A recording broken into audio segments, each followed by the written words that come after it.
Smart aging isn't just about what you eat. Sometimes it's about what you're brave enough to stop eating. Somewhere between hour 6 and hour 18, your body performs a feat of chemistry most people over 60 have never triggered. Smart aging isn't just about what you eat. Sometimes it's about what you're brave enough to stop eating for a single day. Somewhere between hour 6 and hour 18 of eating nothing at all, your body quietly performs one of the most remarkable feats of chemistry it's capable of. A switch most people over 60 have never once triggered in decades.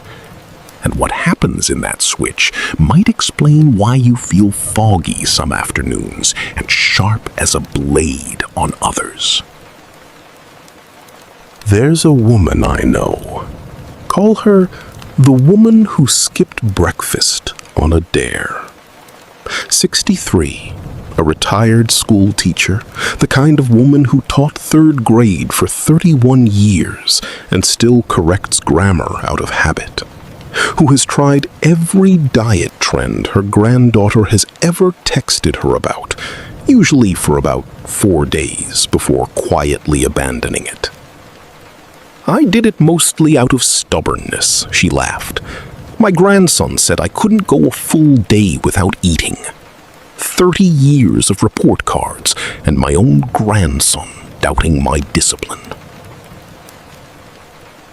The first few hours were nothing.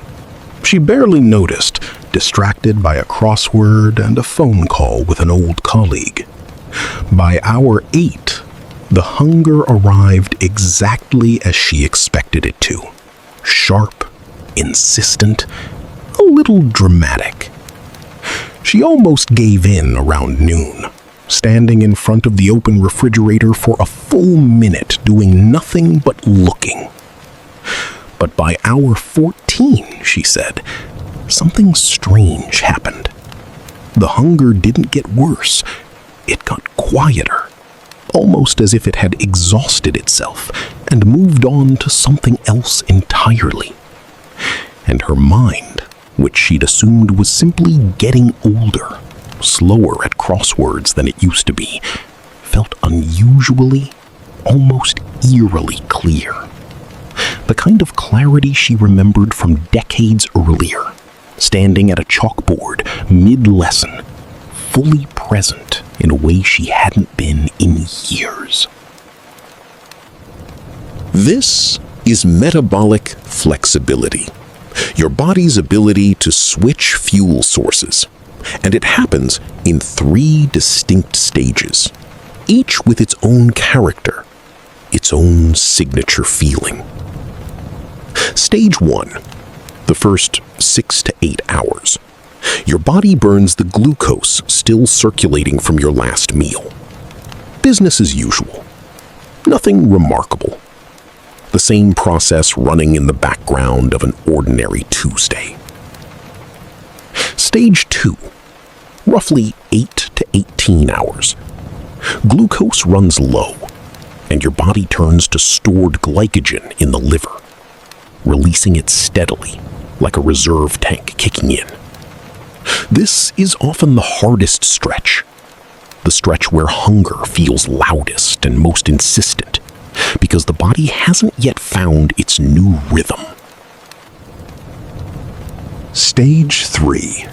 After about 18 hours, glycogen depletes, and your body begins converting stored fat into ketones, a cleaner-burning fuel that many researchers believe your brain actually prefers, in part because ketones produce less oxidative stress than glucose metabolism does.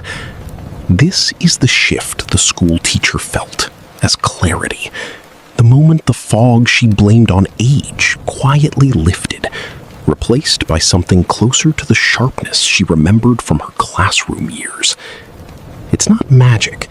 It's your metabolism remembering a skill modern eating patterns, 3 meals plus snacks, rarely more than 4 hours apart. Rarely ask it to use anymore. Our ancestors moved through these 3 stages routinely, seasonally, sometimes out of necessity. Somewhere in the last century, with food always within arm's reach, most of us stopped ever reaching stage 3 at all. This is not a call to fast recklessly, especially if you take medication for blood sugar or blood pressure. That conversation belongs with your doctor first, always, before the first hour of any fast even begins. But for many healthy older adults, an occasional 24-hour water-only day, done mindfully, can be a simple way to exercise this ancient metabolic pathway. Start smaller if you're new to it. Even a 16-hour overnight stretch, simply finishing dinner earlier and delaying breakfast, teaches the same muscle without asking so much of you at once. If a full day feels right and your doctor has cleared it, choose a day with nothing demanding on the calendar. Not a day for hard physical labor or high-stakes decisions, but a quiet day. A day you can move through gently. Stay warm. Body temperature can dip slightly during extended fasting. Stay still during any dizziness, and sit down immediately if it happens, rather than pushing through it. Herbal tea and black coffee, if you tolerate caffeine well, can ease the transition without breaking the fast itself.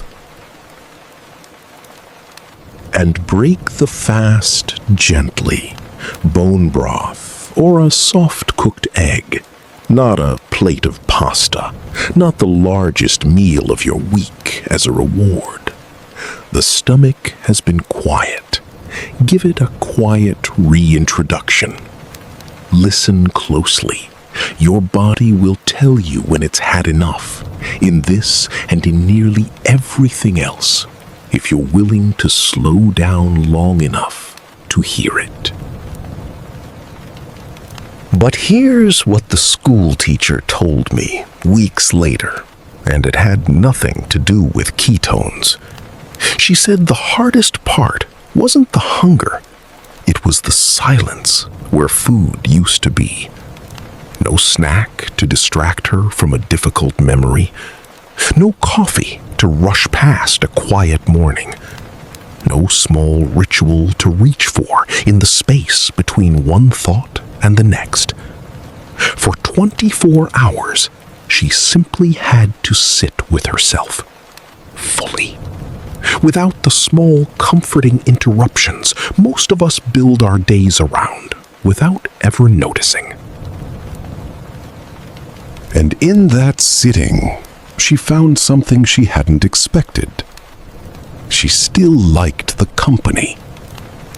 She thought about her late husband more than she had in months. But the thoughts didn't ambush her the way grief sometimes does. They arrived gently, almost like visitors she was finally still enough to receive properly. She thought about her students, decades of them, faces she could still name.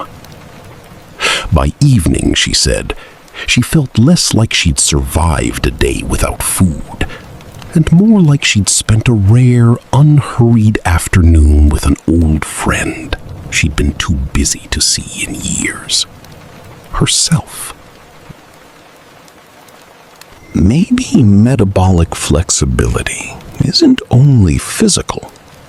Maybe it's proof that we too can adapt.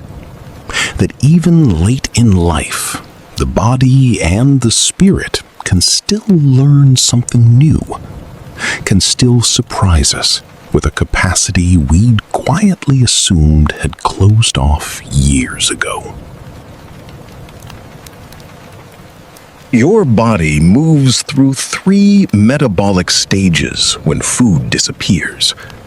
Glucose, then glycogen, then fat-derived ketones, And that final shift often brings the mental clarity many describe during a fast. Done mindfully and with medical clearance, this ancient pathway can still be exercised at any age. The deeper gift is discovering you can sit with yourself and still like who's there. This episode reflects personal perspective and general wellness education, not medical advice. Extended fasting is not appropriate for everyone, especially those managing diabetes, low blood pressure, or taking certain medications. Always consult your doctor first. If this made you curious about your own body's hidden abilities, share it with someone who needs a little more patience with themselves. Follow at Art of Aging Podcast for more senior wellness tips and honest conversations about aging well.